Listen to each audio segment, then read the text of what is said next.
Bonjour, au Casse de bois cette semaine? Ouais, je monte à Sarah. Comment faire son meuble?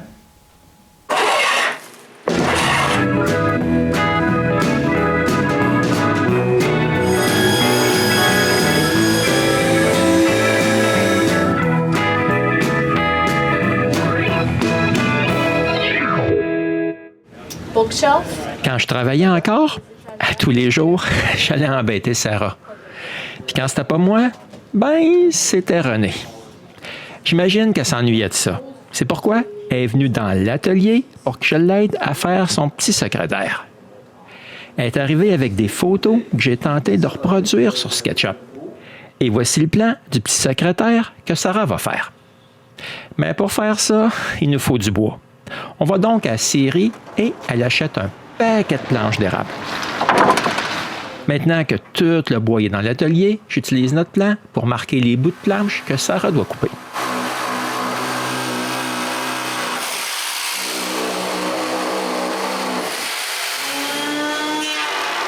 Après lui avoir fait une démonstration sur comment dégauchir ses planches, elle finit la job.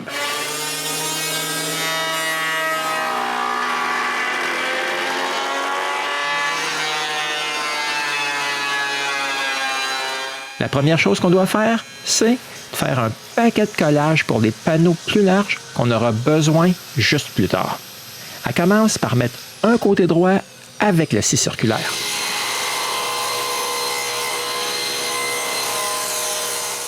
L'autre côté, lui, est coupé au banc de scie.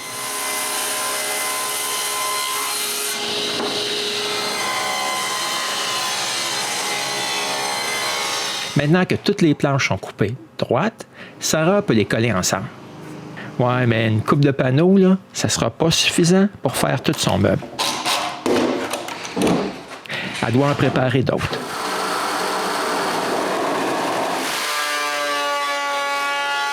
À sa prochaine visite, elle finit le surfaçage de tout son bois.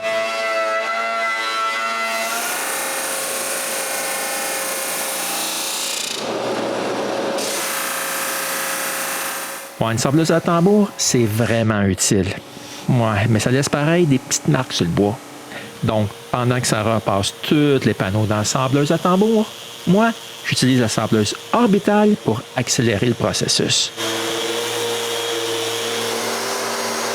Quand elle finit, OK, elle aussi, elle travaille avec la sableuse orbitale. En fait, là, elle a passé toute la journée ici à faire du sablage. Lors de sa prochaine visite, elle commence, enfin, à faire des assemblages. La première chose qu'on va faire, c'est les 2 supports latéraux.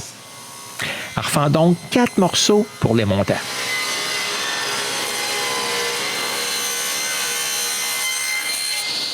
Ensuite, il faut aussi qu'elle s'occupe des traverses. Toutes les traverses ont une coupe droite et une coupe à 5 degrés.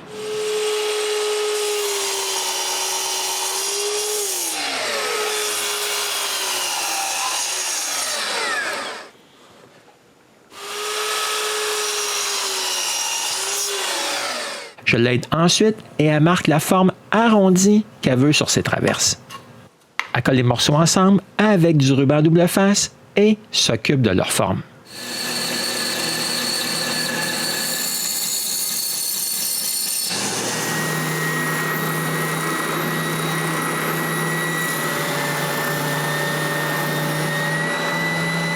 Et oui, comme d'habitude, quand on coupe de l'érable, le bois brûle. Elle doit arranger ça maintenant. Pour assembler les traverses au montant, on va utiliser des dominos. Je marque l'endroit où il faut percer les mortaises et Sarah les perce. Ouais, mais une chance que je regardais ce qu'elle faisait. Parce qu'elle perce les mortaises, tout croche. Ah, ça, c'est parce qu'elle n'appuie pas assez fort sur la domino. Je lui fais une meilleure démonstration et elle finit la job.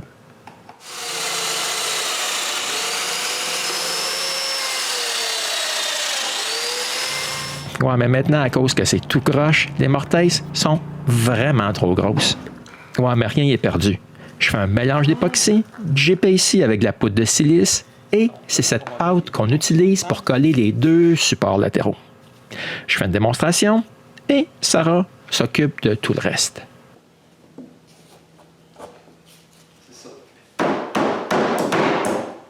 après avoir mis des serre-joints, on peut mettre ce support de côté et elle peut coller l'autre.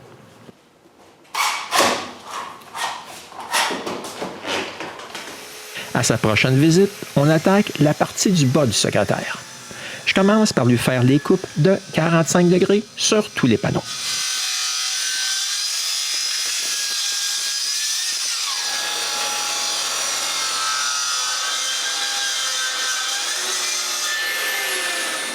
Ouais, mais la scie a fait des éclats à sortie. Sarah a juste à couper l'excès des panneaux.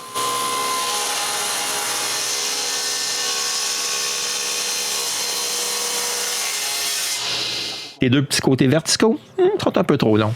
Elle s'occupe de tout ça aussi.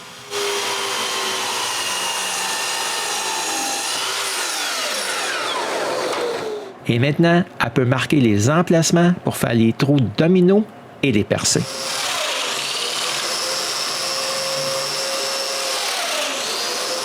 Quand elle finit, elle peut tout coller ensemble. Un collage comme ça s'assemble beaucoup plus facilement avec des dominos. Je l'aide juste pour le dernier morceau du haut.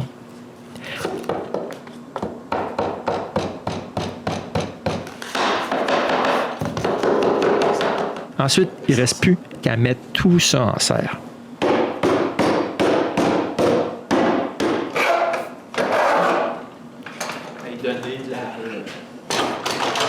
Je vérifie pour voir si c'est bien d'équerre. Comme ce n'est pas parfait à 100%, on ajoute un autre serre-joint en diagonale. Et maintenant, tout ce qui reste à faire, c'est d'attendre que la colle sèche. Moi, quand elle revient me revoir, elle a pas mal de travail à faire pour enlever le ruban adhésif qu'on avait mis à l'intérieur. Ah oui, tellement de travail que j'ai dû l'aider pour pas qu'elle y passe la journée. Et moi, qui pensais que le ruban nous aurait sauvé du trouble avec la colle. Je m'étais pas mal trompé. Mais on peut quand même commencer à travailler sa partie qui va être fermée au haut du pupitre. Je fais donc les coupes de 45 degrés sur mon banc de scie. Ouais, à cause que c'est des coupes en angle, il faut mettre une grande pression sur le bois pour avoir un angle parfait. Puis là, Sarah préfère me laisser faire ces coupes-là. Ensuite, il faut faire les rainures pour les glissières des portes. Je fais une démonstration sur comment utiliser la lame d'ado et Sarah fait toutes les autres rainures. Sur le morceau du haut, on va faire une rainure plus profonde. Sarah lève la lame et fait les coupes.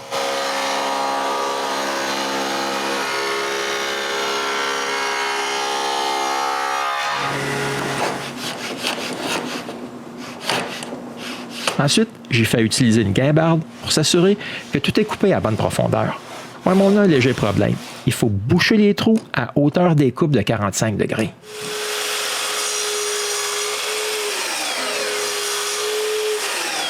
Sarah coupe donc des petits bouts de bois qu'elle colle en place.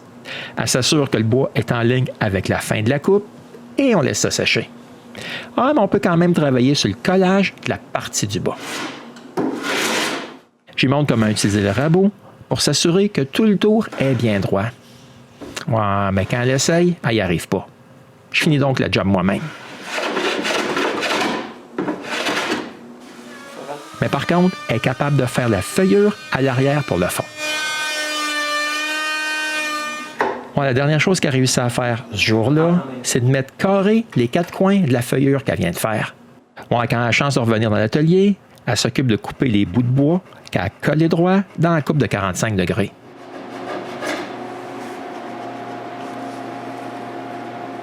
Ensuite, tout comme pour la partie du bas, elle marque et me laisse percer les mortaises. Ouais, je pense qu'elle voulait juste jouer avec l'échantillon de notre fille. Ouais, ou peut-être juste qu'elle avait peur de faire une erreur. Ouais, mais je comprends pas pourquoi. Parce qu'elle avait déjà percé ceux de la table. Mais par contre, elle coupe tous les dominos plus petits. Mais avant de les coller tout ensemble, on fait un test pour voir si tout va être parfait. Comme ça l'est, Sarah enlève toutes les marques de crayon qu'elle a faites à l'intérieur.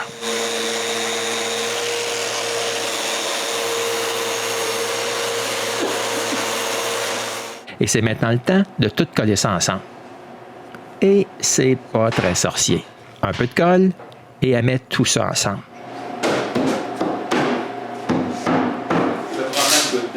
Tout comme pour la dernière fois, je l'aide juste pour le dernier morceau. Il reste seulement qu'à mettre un paquet de serre-joints. Il ne faut pas oublier aussi de vérifier si tout est d'équerre. Pendant que la colle sèche, Sarah s'occupe du fond de la partie de la table.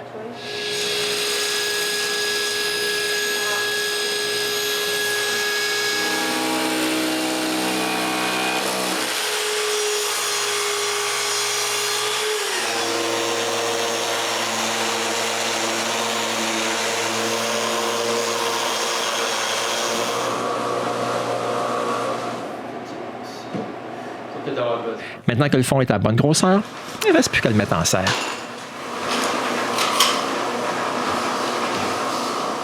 Et aussi, nettoyer les bavures de colle à l'intérieur.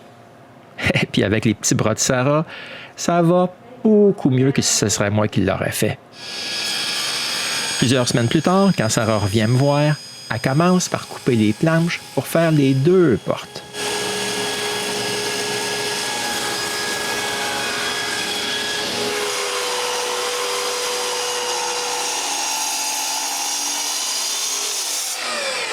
Quand elle a 4 petits bouts de planche, elle colle 2 par 2 pour les 2 portes.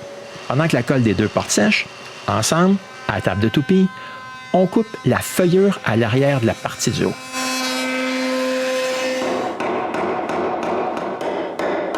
Sarah s'occupe de mettre les coins carrés. Elle coupe aussi l'arrière.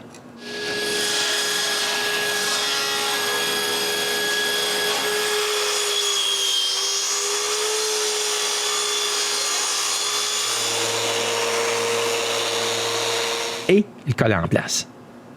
Après tout ça, les portes sont assez sèches pour pouvoir les sortir des serre-joints. Et Sarah peut boucher le trou du nœud avec un mélange de colle époxy. Après un petit bout de temps, le collage est assez sec et elle peut donner le semblage final à la partie du haut.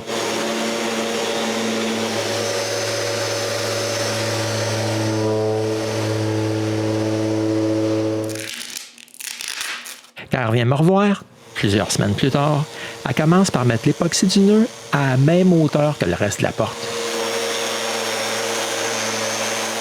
Ensuite, elle coupe un côté des 2 portes droit.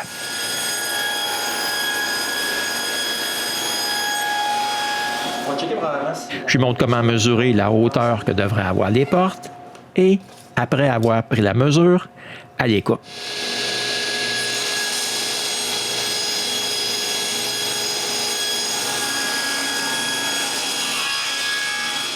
Maintenant, c'est le temps de faire les feuillures à l'arrière des portes. Le petit bout de bois qui reste va glisser dans les rainures qu'elle a faites il y a plusieurs mois. Bon, mais par contre, pour que ce soit plus facile à mettre en place, je déplace le guide pour que la feuillure du haut soit plus large que celle du bas. Quand Sarah s'apporte, on s'aperçoit qu'on l'avait coupée un peu trop longue.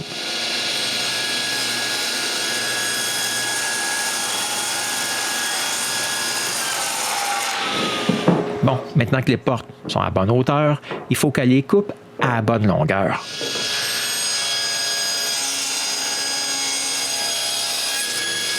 Les marques sont là, mais tu t'en vas. Et maintenant, c'est le temps de faire le trou pour pouvoir ouvrir les portes. On a commencé par faire un gabarit pour faire le trou. Je montre à Sarah comment le gabarit sera posé ses portes. Maintenant, il reste juste à les coller en place avec du ruban double face. Ouais, mais elle est un peu confuse sa manière de le placer. Encore une fois, une chance que j'étais là. Maintenant, avec une bague à copier et une mèche droite, elle perce le trou.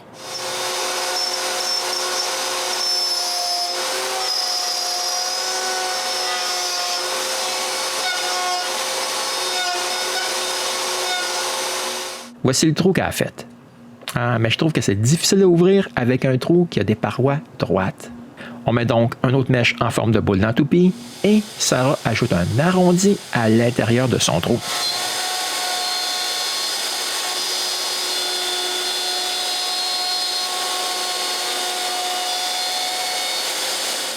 Voyez, comme c'est bien mieux comme ça. Maintenant, il ne reste plus qu'à faire la même chose pour la deuxième porte. Quand elle revient me revoir, c'est le temps qu'elle finisse les 2 supports latéraux qu'elle avait collés il y a déjà de ça 20 mois. Donc, après avoir sablé les bavures d'époxy, elle met les 2 supports un par-dessus l'autre et les coupe exactement à la même longueur. Elle commence par le haut et ensuite le bas. Et elle peut enfin marquer l'endroit où elle va devoir percer les trous pour les vis d'assemblage. Quand toutes les marques sont faites, elle peut s'occuper de percer les trous et de visser les vis.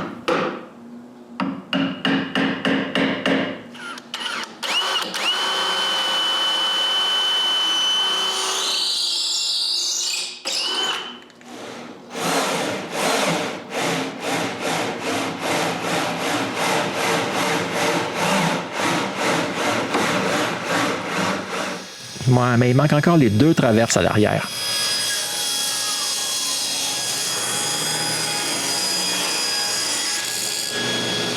Quand elle a les 2 traverses, il ne reste plus qu'à les couper à la bonne longueur.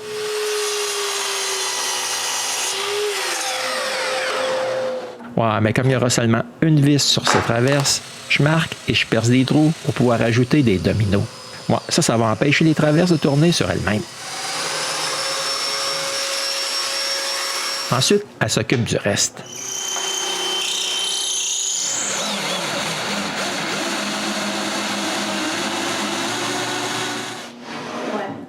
Et voilà, son meuble y est presque fini. Après avoir tout démonté, je lui ai fait agrandir les trous, c'est super. Bon, ça va aider quand elle va assembler son meuble à nouveau.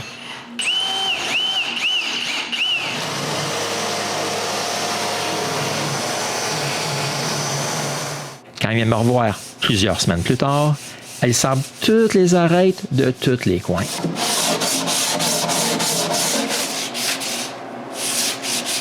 Quand elle finit, elle passe l'aspirateur partout avant de tout laver avec de l'alcool à bois. Et maintenant, elle est prête à vaporiser son meuble. Oui, pour la première fois de sa vie. Ouais, mais avant de se lancer sur son meuble qu'elle a travaillé dessus pendant 2 ans, je la fais pratiquer. Ouais, comme c'est pas terriblement difficile, elle commence à vaporiser son meuble. Je lui fais commencer par les morceaux faciles en premier. Quand les portes sont vaporisées, il reste encore des morceaux faciles.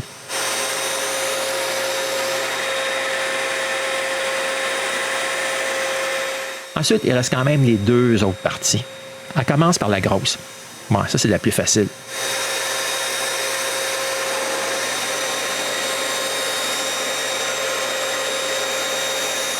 Ouais, mais quand elle est rendue à la partie de la table, je vaporise l'intérieur. Ouais, comme il n'y a pas beaucoup d'espace, j'avais peur qu'elle ne soit pas capable, étant donné que c'est la première fois qu'elle utilise un fusil vaporisateur. Ouais, mais elle termine quand même de vaporiser tout son meuble. Maintenant, il ne reste plus qu'à laisser le vernis sécher pour une couple d'heures. Avant de lui donner un léger sablage pour enlever les petites imperfections qu'il pourrait y avoir sur le fini. Je la laisse s'occuper des petits morceaux avec un bloc, tandis que moi, j'utilise la sableuse linéaire à basse vitesse pour les gros morceaux. Ensuite, Sarah nettoie le tout avec une guenille mouillée. Quand tout est bien nettoyé, elle vaporise la 2e et dernière couche de vernis.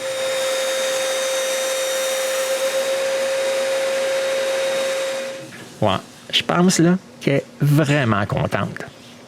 Ouais, puis ça m'apprendra à laisser ma caméra sans surveillance en présence d'une journaliste. La semaine suivante, elle revient et assemble son meuble.